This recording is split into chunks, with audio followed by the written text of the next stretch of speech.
Welcome. My name is Andrea, and I'm here with representing Boise Beautiful. And this is our second episode of our Boise Beautiful Children's Book Club, and we're reading Peter Pan. Where we last left off, um, we were just being introduced to Peter Pan, and we have yet to meet him in person in the book. So look forward to that. Hopefully, it's coming up soon. And, anyways, uh, we are trying to promote um, early childhood literacy. And so I'm going to get right to it and let's read. All right, so the last sentence from the last episode was, she had believed in him at the time, but now that she was married and full of sense, she quite doubted whether there was any such person. Besides, she said to Wendy, he would be grown up by this time. Oh no, he isn't grown up, Wendy assured her confidently, and he is just my size. She meant that he was her size in both mind and body. She didn't know how she knew, she just knew it. Mrs. Darling consulted Mr. Darling, but he smiled. Pooh-pooh. Mark my words, he said. It is some nonsense Nana has been putting into their heads, just the sort of idea a dog would have. Leave it alone, and it will blow over. But it would not blow over. And soon the troublesome boy gave Mrs. Darling quite a shock. Children have the strangest adventures without being troubled by them. For instance, they may remember to mention, a week after the event happened, that when they were in the wood they had met their dead father and had a game with him. It was in this casual way that Wendy one morning made a disquieting revelation. Some leaves of a tree had been found on the nursery floor, which certainly were not there when the children went to bed. And Mrs. Darling was puzzling over them when Wendy said with a tolerant smile, I do believe it is that Peter again. Whatever do you mean, Wendy? It is so naughty of him not to wipe his feet, Wendy said, sighing. She was a tidy child. She explained in quite a matter-of-fact way that she thought Peter sometimes came to the nursery in the night and sat on the foot of her bed and played on his pipes to her. Unfortunately, she never woke, so she didn't know how she knew. She just knew. What nonsense you talk, Precious. No one could get into the house without knocking. I think he comes in by the window, she said. My love, it is 3 floors up. Were not the leaves at the foot of the window, Mother? It was quite true. The leaves had been found very near the window. Mrs. Darling did not know what to think, for it all seemed so natural to Wendy that you could not dismiss it by saying she had been dreaming. My child, the mother cried, why did you not tell me of this before? I forgot, said Wendy lightly. She was in a hurry to get to her breakfast. Oh, surely she must have been dreaming, but on the other hand, there were the leaves. Mrs. Darling examined them very carefully.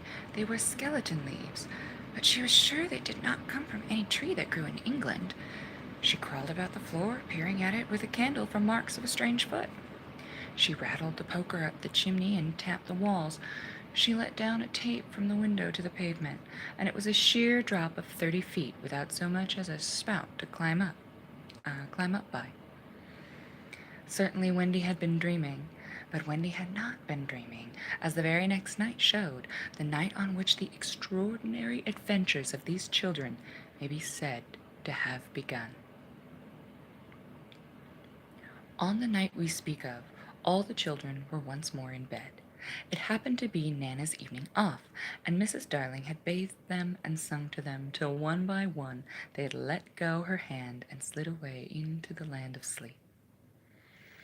All were looking so safe and cozy that she smiled at her fears now and sat down tranquilly by the fire to sew. It was something for Michael, who on his birthday was getting into shirts. The fire was warm, however, and the nursery dimly lit by 3 night lights, and presently the sewing lay on Mrs. Darling's lap. Then her head nodded, oh so gracefully. She was asleep. Look at the 4 of them, Wendy and Michael over there, John here, and Mrs. Darling by the fire. There should have been a 4th nightlight. While she slept, she had a dream. She dreamt that the Neverland had come too near, and that a strange boy had broken through from it. He did not alarm her, for she thought she had seen him before in the faces of many women who have no children.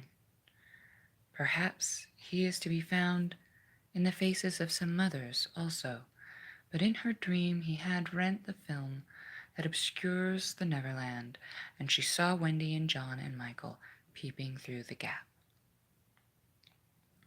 The dream by itself would have been a trifle, but while she was dreaming, the window of the nursery blew open, and a boy did drop on the floor. He was accompanied by a strange light, no bigger than your fist, which darted about the room like a living thing, and I think it must have been this light that wakened Mrs. Darling. She started up with a cry and saw the boy, and somehow she knew at once that he was Peter Pan. If you or I or Wendy had been there, we should have seen that he was very like Mrs. Darling's kiss. He was a lovely boy, clad in skeleton leaves and the juices that ooze out of trees, but the most entrancing thing about him was that he had all his first teeth. When he saw she was a grown-up, he gnashed the little pearls at her. Chapter 2. The Shadow. Mrs. Darling screamed, and as if in answer to a bell, the door opened and Nana entered, returned from her evening out. She growled and sprang at the boy, who leapt lightly through the window. Again Mrs. Darling screamed, this time in distress for him, for she thought he was killed, and she ran down into the street to look for his little body, but it was not there. And she looked up, and in the black night she could see nothing but what she thought was a shooting star. She returned to the nursery and found Nana with something in her mouth which proved to be the boy's shadow. As he leapt at the window, Nana had closed it quickly, too late to catch him, but his shadow had not had time to get out. Slam went the window and snapped it off. You may be sure Mrs. Darling examined the shadow carefully, but it was quite the ordinary kind. Nana had no doubt of what was the best thing to do with this shadow. She hung it out at the window, meaning, he is sure to come back for it.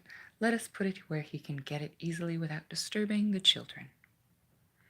But unfortunately, Mrs. Darling could not leave it hanging out at the window. It looked so like the washing and lowered the whole tone of the house. She thought of showing it to Mr. Darling, but he was totting up winter greatcoats for John and Michael, with a wet towel around his head to keep his brain clear, and it seemed a shame to trouble him. Besides, she knew exactly what he would say. It all comes of having a dog for a nurse. She decided to roll the shadow up and put it away carefully in a drawer until a fitting opportunity came for telling her husband. Ah me. The opportunity came a week later, on that never-to-be-forgotten Friday. Of course, it was a Friday. I ought to have been specially careful on a Friday, she used to say afterwards to her husband, while perhaps Nana was on the other side of her holding her hand. No, no, Mr. Darling always said, I am responsible for it all. I, George Darling, did it. Mea culpa, mea culpa. He had had a classical education. They sat thus night after night, recalling that fatal Friday, till every detail of it was stamped on their brains and came through on the other side like the faces on bad coinage. If only I had not accepted that invitation to dine at 27, Mrs. Darling said. If only I had not poured my medicine into Nana's bowl, said Mr. Darling. See, if only I had pretended to like the medicine, was what Nana's wet eyes said. My liking for parties, George, my fatal gift of humor, dearest, my touchiness about trifles, dear master and mistress. Then one or more of them would break down altogether. Nana at the thought, it's true, they ought not to have had a dog for a nurse. Many a time it was Mr. Darling who put the handkerchief to Nana's eyes. That fiend! Mr. Darling would cry, and Nana's bark was the echo of it. But Mrs. Darling never upbraided Peter. There was something in the right-hand corner of her mouth that wanted her not to call Peter names. They would sit there in the empty nursery, recalling fondly every smallest detail of that dreadful evening. It had begun so uneventfully, so precisely like 100 other evenings, with Nana putting on the water for Michael's bath and carrying him to it on her back. I won't go to bed, he had shouted, like one who still believed that he had had the last word on the subject. I won't. Nana, it isn't 6 o'clock yet. Oh dear. I shan't love you any more, Nana. I tell you, I won't be bathed. I won't. Then Mrs. Darling had come in, wearing her white evening gown. She had dressed early because Wendy so loved to see her in her evening gown, with the necklace George had given her. She was wearing Wendy's bracelet on her arm. She had asked for the loan of it.